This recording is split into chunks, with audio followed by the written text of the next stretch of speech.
بسم الله الرحمن الرحيم. عن أبي هريرة رضي الله عنه قال قال رسول الله صلى الله عليه وسلم كل سلامة من الناس عليه صدقة. Қараңыздар эми. Күллі яум татлу фи шамс. Ар таңартқан сайын адам баласы әрбір муынына не беріш керек? Садақа беріш керек дептір. Қандай десе, таъдилу байнал иснайни садақатун. Екі адамның ортасында әділетті болып қойсаңыз, қалыс сөйлеген қариялар көп болса, үй біле оңылады екен. Ата қалыс болса, туғандар қалыс болса, айыл оңылады екен. Райондың елі қалыс болса, ошол райондың жетекшілері де ойланып тұрады екен. Біздің қариялар, бұлар қалыс адамдар, етеді, мен де қалыс басқарайын деп. Анан область, анан жалпы ел қалыс болса, мамлекет басшылары да не болады екен? Қалыс болып, қантип қалыс боламын деп жүріп, өмір өтеді екен. Жақсы болады екен да.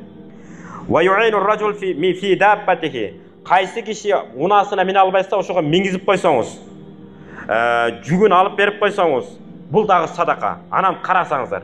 Вал калимату таййибату садақатун. Жақсы сөз сөйлеп қойып, бұл дағы садақа деп. Біреуін ақырайып тіктеп, басынып шылдыңдаған орнына жақсы сөз сөйлеп қойып. Анткени қырғыздар не дейді? Жақсы сөз жан еріктет, жаман сөз жан кейітет. Жалаң чұқып сөйлегендерін қырғыздар митөле қойған. Ириген оздан чириген сөз шығады деген. Не дептір? Ириген оздан чириген сөз. Озуды ириген озға айландырбашымыз керек екен. Жалаң жақсы сөз ырғытыш керек екен.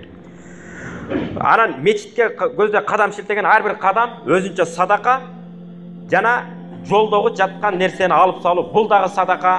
Пайғамбарыбыз айтыптыр, қиямат күні мага барганда амалдардың жақсысы дағы, жаманы дағы мага көрсөтүлдү.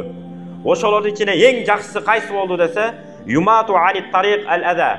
Жолдогу алып салынган жаман нерселер, тикенектер бар го, таштар.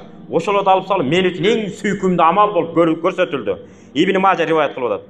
Жана амалдардын эң жаманы кайсы десе, мечиттердин алдында көмүлбөй калган түкүрүк какырыктар дептир.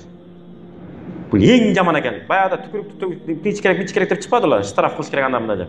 Негизи пайгамбар эмне кылган десе, чыдабай калган болсо, кийиминин ичине түкүрүп тура мичип басып койчу экен. Кээ бир адамдар фото памяти күчтүү да. Китепти тартып албаса дагы жаман нерселерди тартып ала берет бат-бат. Байкайсыздар, кээ бир адамдар ушундай. Китепти көргөндө тартып алса жакшы болмок ошол памяти.